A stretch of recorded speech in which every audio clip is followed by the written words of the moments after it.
Alright, so I missed uploading yesterday. I almost got a Kenshi video out, but I didn't quite finish it. And if I'm gonna do a daily league video, I might just be playing one game sometimes. It really kind of depends on how my day's going and how efficient I'm being with other stuff, because my main focus is going to be other types of content. I'm just going to throw in a league video and we'll just see how that goes. Mainly I want to keep my foot in the door of the league section on YouTube, I guess. Another thing I want to address is the current MMR of the game is all diamond 4s on the enemy team and a diamond 3 on the enemy team. I don't know why we have plat 1s and plat 2s, but I think it's a lot of a MMR thing. And every time I put in high elo in my title, I get comments like D5 isn't high elo. We do not want to invade a Leona when we have 2 people. If you want to type D5 isn't high elo, then please explain what it actually is. Like what would you call diamond? The top 1% of all players in the game. Would you call it medium elo? Would you call it low elo? And if you call it low elo, then what would you call like bronze? And I'm not saying in the title that my elo is challenger or rank 1 or anything like that. I'm just saying it's high elo in a sense that it's higher elo than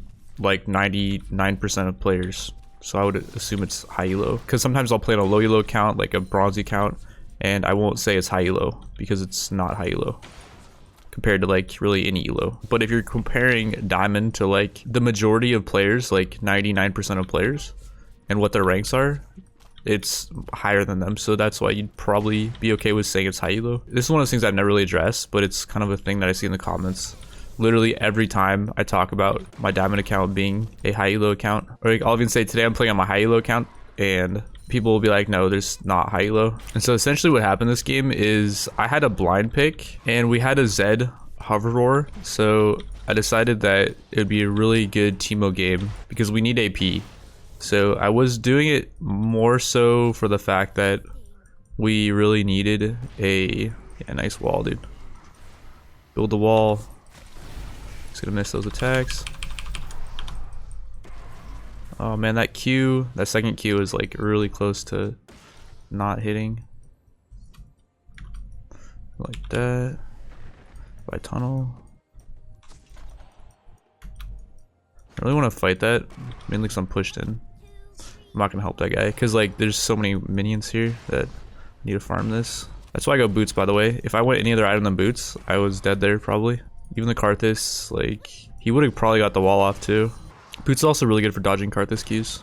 I don't know how Zed dies there. And I don't know how Zed's so far behind in CS. He's at 19 to 34 against a Viger. Doesn't Zed beat Viger? The reason why Zed dying there is so disturbing is that we saw where the Rek'Sai was. Like, the Rek'Sai showed top, ganked me, and then literally just walked in the mid. We have, look at our wards, by the way.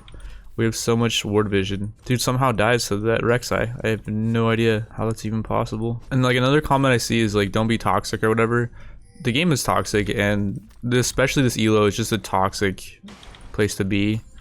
And I think it's just one of those things where you just have to acknowledge it if you're going to keep your sanity. Like, you have to acknowledge how trash your team is. You can't just blame yourself for everything, because you're going to lose your mind, essentially. Looks like our mid might be dead again. Bot's doing well, though. I know what's wrong with this mid player. It's just not able to farm against a Viger, who scales really well. I've never really heard of an assassin losing to a champ like Vigar. Like, look at that CS, 28 to 48. It's real bad. I'm gonna shove this wave in and all back. I'm 6. And I have Ignite, so I can't teleport. But I did get a free back. I'm beating this Karthus too, and I got ganked, so that's good. I'm just telling you right now, that would never happen if I didn't go boots. Like, if you go Ignite and you go Doran's Ring, 2 pot or something, 1 gank, you're out of lane, you're backed, and you essentially lose the lane. But with the boot start, I was able to get ganked, blow 1 pot, I'm still ahead in farm, and I get a free back too. I'm gonna go Lead Enters this game just for some HP. I don't think it's the best item against really any of their people, but it's just kind of a solid item in general.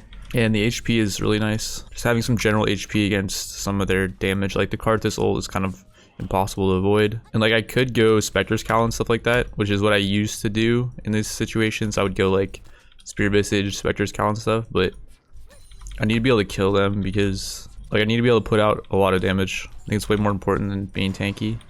And also in this season, if you die once or whatever, it's not that big of a deal. I don't think I'll even die in this game. Assuming that I don't get some kind of roam on by Viger, the Karthus can't really do anything to me. Like, I have to get caught really in a bad position for them to even be able to set up a kill on me, as far as like just a Rek'Sai and the Karthus killing me.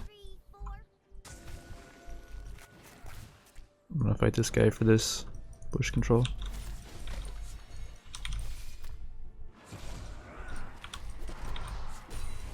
That was a good timing actually, that he went on me like that. Oh, how did he not hit that? I was like so close to him hitting that mushroom, and I actually might have been able to kill him if he hit that. He's really squishy. He's got a warrior enchant only. The Karthus dropped that pink ward in that bush a bit early, but it was like almost really good timing, and I had to contest it because I need vision that bush, and like I didn't 100% have to contest it, but I kind of knew that Rek'Sai had just ganked bot, so I knew that I had some time before he get top. As it was, he pretty much beeline top, so it was a lot closer than I thought it would be. But that's the power of the pink ward at top lane. Teemo is just like exceptionally good though at not being able to get ganked.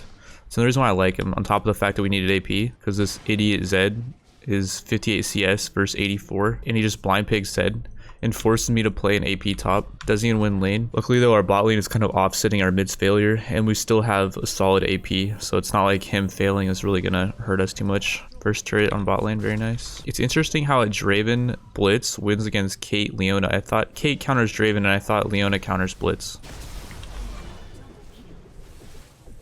Tiger's not even gonna die. I could actually finish him up though. He's gonna run this way.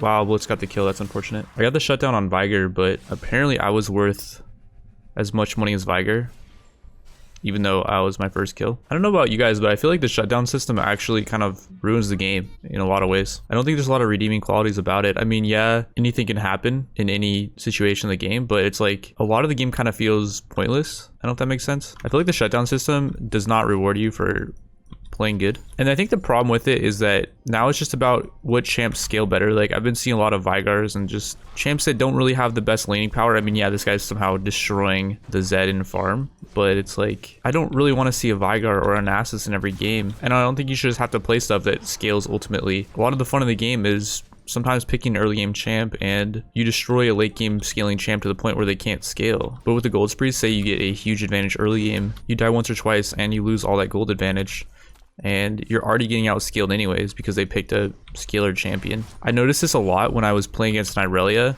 and I played Malphite and I was down like 30 CS, but he ends up giving me a gold spree because he roamed and got a kill, and now I just start stomping him in lane because I've outscaled him. Now it's like I don't even have to worry about farming, and there's actually a strategy where Zilean sits at top and he doesn't even farm minions just to avoid gold spree or something like that.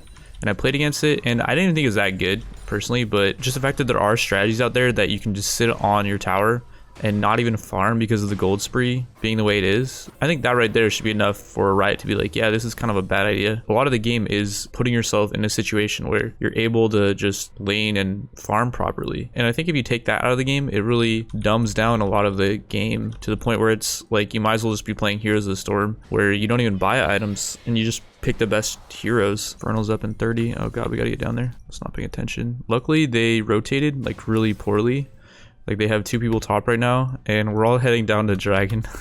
That worked out so well. These guys were completely unaware of the Infernal spawn as well. I mean, for me it's pretty easy to sidetrack because I'm talking about just game mechanics and stuff. We have no vision and they're running into them. I do not like that. We just got Infernal, like we could just take the win and back off. The way I'm gonna play with Teemo is I'm just gonna play a split game. Pressure mid, yeah, okay, I'll keep pressuring mid. My team's doing really well. The Draven and the Blitz said they were duo smurf, and I'm definitely believing it. A few things they did this game was oh my god, what's going on? The Karthus is actually AFK, I think. He's not.